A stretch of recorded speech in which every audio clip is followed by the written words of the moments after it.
दोस्तों शुरू करने से पहले डिस्क्लेमर कि वीडियो सिर्फ और सिर्फ एजुकेशनल पर्पस के लिए है, इन्वेस्टमेंट एडवाइस नहीं है। तो वीडियो को देखकर आप सीख सकते हो और इन्फॉर्मेशन को ले सकते हो।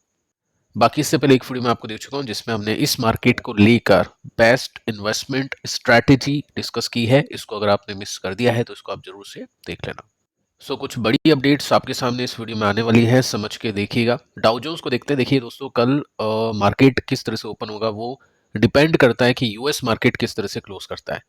अभी आप देखोगे तो स्टार्टिंग थी काफ़ी न्यूट्रल, उसके बाद में रिकवरी आपने देखी यहाँ पे, लेकिन वापस से एक डिप देखने को मिल रहा है यूएस मार्केट के अंदर।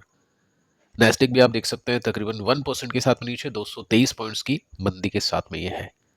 अब देखो, न्यूज़ आती है सबसे पहले जिस वजह से मार्केट के अंदर रिकवरी आई थी कि ईरान रेस्पॉन्ड कर चुका है यूएस का जो 15 पॉइंट प्रपोजल है उसके लिए। देखो 7-14 के आसपास की न्यूज़ है और उसके बेसिस पे मार्केट ने अच्छा रिकवर करने की कोशिश की।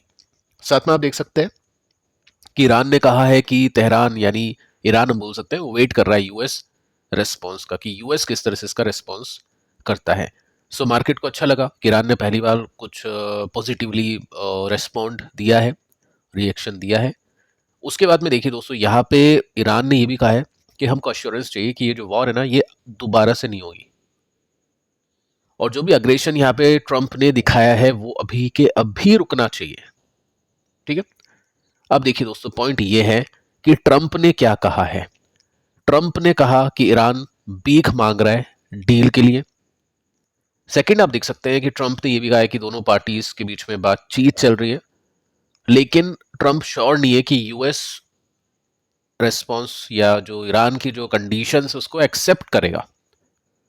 ठीक है। तो यहाँ पे चीजें आप देख सकते हैं, चीजें वापस से घूमना शुरू हो गई है। 10-10 मिनट पहले की न्यूज़ है, मतलब जब डेटा मैंने लिया तो उसी के आसपास की न्यूज़ है। उसके बाद में मार्केट का जो रिएक्शन है वो और खराब होता हुआ देखने को मिला। साथ में आप देख सकते हैं यहाँ पे एक लेटेस्ट न्यूज़ के अंदर आपको देखने को मिलेगा सबसे बड़ी बात कि ट्रंप ने कहा है कि ऑयल प्राइस और स्टॉक मार्केट की जो गिरावटें है, ऑयल प्राइस जो बढ़ा है, स्टॉक मार्केट जो गिरा है, वो सीवियर नहीं है, यानी बहुत ज्यादा गंभीर नहीं है, अभी तो कुछ हुआ ही नहीं है।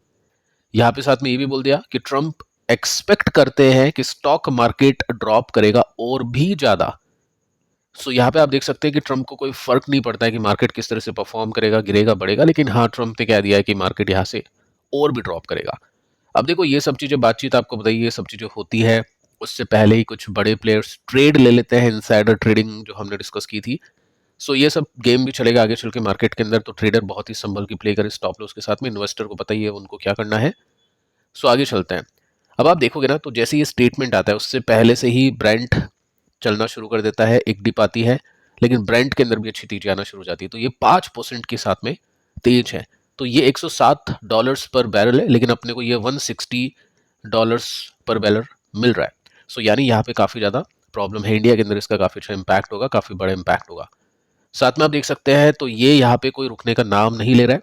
यहाँ पे कोई भी रिवर्सल हम बोल सकते हैं नेगेटिवली देखने को नहीं मिला। जब तक ये नहीं मिलेगा, जब तक आप मत सोचना कि मार्केट चलेगा, क्योंकि सबसे पहले क्रूड ही रिएक्शन देगा, उसके बाद में मार्केट रिएक्शन देगा। तो अगर आपको कुछ इंडिकेटर देखना है तो आप सीधा सीधा इसको देख सकते हैं और यहाँ पे नजर रख सकते हैं।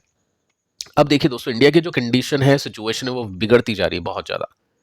यहाँ पे इकोनॉमिक वे के अंदर भी देखेंगे और वैसे भी अगर हम लाइफस्टाइल के बेसिस पे देखें तो भी बहुत चीजें खराब हो चुकी है। इंडिया के पास में जस्ट अभी 60 डेज का ऑयल स्टॉक है, चलो 60 दिन का है, लेकिन जो बहुत असेंशियल एलपीजी जो गैस सिलेंडर है, ये जस्ट 1 महीने की ही अवेलेबल है।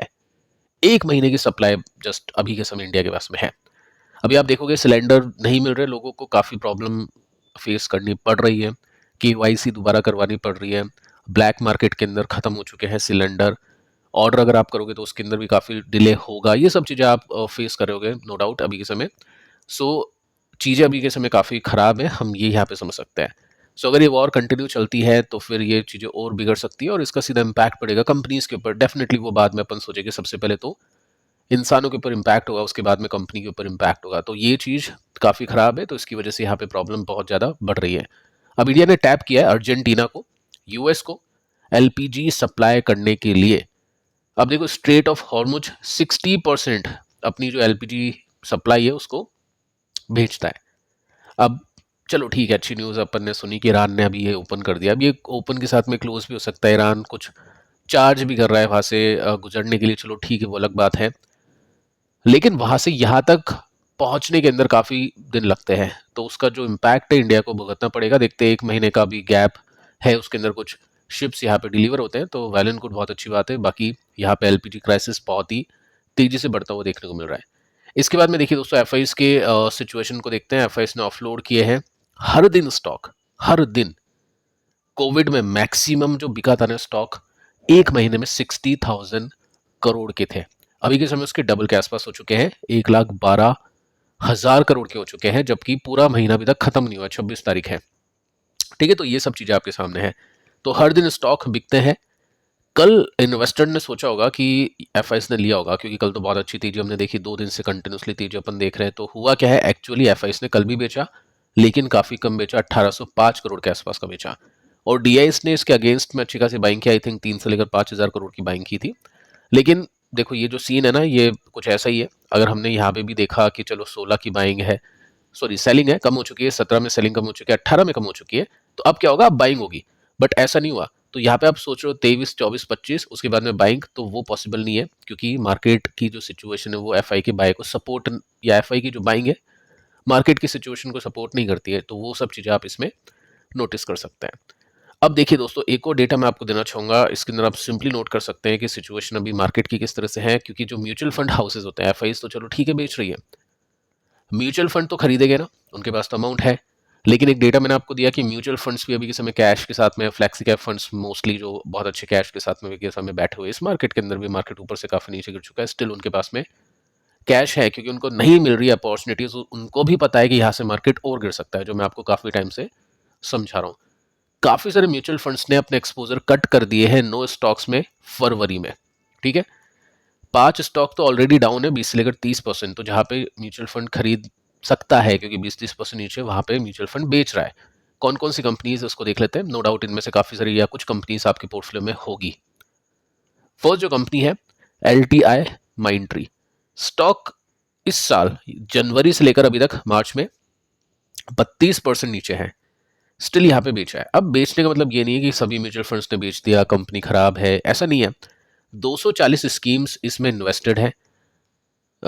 जनवरी में थी, मतलब अभी के समय फैब के अंदर 220 हो चुकी है, यानी 20 स्कीम्स ने इसको कंप्लीटली बेच दिया है। 20 म्यूचुअल फंड्स की स्कीम है। ठीक है, आगे चलते हैं और ग्रो को देखते हैं। ग्रो के अंदर भी अभी के समय सीन चल रहे हैं। देखो आईटी कंपनीज तो ऑब्वियस है, एफआईज बेच रहे हैं, लेकिन कुछ डीआईस भी उनको बेचने की कोशिश करें, कुछ फंड्स उनको ले भी रहे हैं। ये जो कंपनीज है फाइनेंशियल मार्केट वाली कंपनीज, काफ़ी ज़रा आपके क्वेश्चन आते हैं कि सीडीएसएल के अंदर क्या करे, बहुत अच्छी कंपनी, बहुत नीचे के लेवल आ चुके हैं। देखो मैं फिलहाल स्टॉक्स को देख ही नहीं रहा हूँ उस तरह से कि बहुत नीचे आ चुका है, कितना परसेंट गिर चुका है ये वो, क्योंकि अभी खरीदेंगे हो सकता है और गिर जाए। सीडीएसएल, ग्रो, जो भी कंपनीज इस तरह की ब्रोकिंग कंपनीज है, एसेट मैनेजमेंट कंपनीज है, वो सब गिरेगी अगर मार्केट गिरता है तो। सो अपने को पहले देखना है मार्केट को। अगर मार्केट चलेगा तभी ये कंपनीज चलेगी, अदरवाइज कोई है ही नहीं सीन इनमें। तो इस वजह से ग्रो को भी यहाँ पे बेचा। इसके बाद में 76 स्कीम थी जनवरी में, अभी के समय 57 हो चुकी है। टाटा एलेक्सी ये काफ़ी टाइम से अंडर परफॉर्म कर रहा है, क्योंकि वैल्यूएशन बहुत ज़्यादा ऊपर चली गई थी, केपीआईटी टैग भी काफ़ी गिर चुका है, जबकि उसके नंबर इससे बेटर आते हैं। स्टिल ये स्टॉक इतना गिरने के बाद भी इस साल भी 21% के साथ में गिर चुका है, तो यहाँ से भी काफ़ी फंड्स ने एग्जिट किया है। स्विगी, स्विगी ने भी अभी चार्जेस बढ़ा दिए अपने, और जोमेटो स्विगी ये दोनों के बिजनेस अभी खराब हो गए सिलेंडर की कमी की वजह से। लेकिन ठीक है, ये शॉर्ट टर्म इम्पैक्ट है, तो इन कंपनीज को फिर भी देखा जा सकता है। लेकिन वही बात है कि यहाँ से और नीचे अवेलेबल हो सकता है अगर मार्केट के अंदर रिवर्सल नहीं आया तो स्विगी को भी काफ़ी बेचा है। टीसीएस, देखो यहाँ पे म्यूचुअल फंड्स भी इनको बेच रहे हैं। टीसीएस जैसी कंपनी अगर म्यूचुअल फंड बेच रहा है इतना गिरने के बाद में 2020 के बॉटम की वैल्यूएशन के ऊपर, तो फिर आप समझ जाओ कि क्या सिचुएशन है। एसबीआई कार्ड्स 24% नीचे है, इसको भी बेचा गया है। केन्स, इसको भी बेचा जा चुका है, और इसके अंदर भी 15% का डिप इस साल देखने को मिला है, पिछले साल भी डिप था। देखो पहले कितनी स्कीम थी, 123 स्कीम इसमें इन्वेस्टेड थी, अभी के समय 111 हो चुकी है। उसके बाद में एलजी न्यू लिस्टेड कंपनी है, इसकी भी पिटाई कर दी। 162 स्कीम थी जनवरी में, अभी के समय 151 हो चुकी है, 3% के साथ में इसको भी डिप मिला है। ओरेकल एक टाइम पर बहुत अच्छा परफॉर्म कर चुका था, लेकिन इस साल 16% के साथ में नीचे है, और इसमें आप देख सकते हैं कि 151 स्कीम थी, 140 हो चुकी है। ये जस्ट एक महीने का डेटा मैं आपको दे रहा हूँ। ठीक है, तो उससे अपन सिचुएशन का आइडिया लगा सकते हैं। अपन मार्केट की सिचुएशन को भी देख रहे हैं, उसके हिसाब से जो डेटा है उसको भी ट्रैक करें, साथ में जो ग्राउंड लेवल पर सिचुएशन चल रही है इंडिया के अंदर उसकी भी बात करें, और जो वॉर पे जो सिचुएशन चल रही है उसकी भी बात करें, ताकि अपने को सही से डेटा मिल पाए। ठीक है, तो ये सीन है। अब देखो दोस्तों, अब गेम ये होगा कि अगले महीने से Q4 के रिजल्ट आने वाले हैं, तो यहाँ पे थोड़ी सी तैयारी रखनी है अपने को। इतना वेट कर लिया तो ठीक है, अब कुछ दिनों का और वेट करेंगे।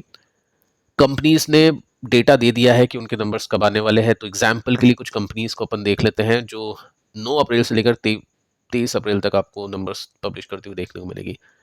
टीसीएस के नंबर्स आने वाले हैं 9 अप्रैल को, तो ये दिन बहुत इंपॉर्टेंट है। आई थिंक इससे पहले एसेंचर के नंबर्स भी आ सकते हैं, तो उसको भी अपन चेक कर लेंगे। एचडीबी फाइनेंशियल के नंबर्स 15 को है। ICICI Lombard asset management company के भी नंबर्स आपको दिख जाएंगे, बैंक के नंबर्स भी आपको दिख जाएंगे। आईटी के तो चलो ठीक है, टीसीएस बता देगा, एसएल टेक के भी दिख सकते हैं, एफएमसीजी के भी नंबर्स आपको दिखेंगे। तो फाइनेंस, फाइनेंशियल मार्केट, आईटी, ये मेजर जो है ना, इनके नंबर्स आने वाले हैं, बैंक और आईटी, क्योंकि यही दो पिलर्स होते हैं निफ्टी के लिए। और इनके नंबर से पता चलेगा अपने को, इनकी जो कमेंट्री उससे पता चलेगा कि ठीक है कंपनी अभी कितनी, देखो सबको पता है कंपनी के पास में प्रॉब्लम है, लेकिन ये पता चलेगा कि कंपनी कितनी ज़्यादा प्रॉब्लम में है। तो Q4 के रिजल्ट अपने को देखने हैं। Q4 ये जो अगले महीने का जो इवेंट है, ये काफ़ी इंपॉर्टेंट है मार्केट के इन्वेस्टर्स के लिए। अब देखिए दोस्तों, कल हमने बातचीत की थी कि ये जो हफ्ता है ग्रीन में जाता हुआ देखने को मिला है। अभी एक दिन बाकी है, अगर यहाँ से ये रेड होता है तो फिर वही बात है कि कंटिन्यूसली हफ्तों से हमने गिरावट देखी है। और उसके बाद में वही है कि ये जो लेवल है वैल्यूएशन के हिसाब से निफ्टी का एक्टिव हो जाएगा, और यहाँ पे डेफिनेटली बहुत अच्छी वैल्यूएशन निफ्टी की मिल सकती है। इसके बाद में हमने ये भी डिस्कशन किया था कि यहाँ से अगर कल मार्केट 2-3% चलता है, 2% मतलब तो फिर अपने रेसिस्टेंस पे पहुंचेगा। मोर देन 2.16% अगर ऊपर जाके बंद होता है तो रिवर्सल बोल देंगे, और डेफिनेटली फिर यहाँ पे एक इंडिकेशन मिल जाएगा इन्वेस्टर्स को। लेकिन फिलहाल वो होता हुआ देखने को नहीं मिल रहा है, और देखते हैं कल मार्केट किस तरह से परफॉर्म करता है। फिलहाल जो क्रूड है उसका प्राइस इंक्रीज कर रहा है, जो भी सिचुएशन अभी चल रही है कि ट्रंप ने क्या बोला वो आप देख ही सकते हैं, और कोई सॉर्ट नहीं हो रही है चीज़ें। तो देखते हैं दोस्तों कल क्या होगा। फिलहाल पिछले वीडियो को भी आप देख लेना। मिलते हैं कल, तब तक के लिए शुभ रात्रि।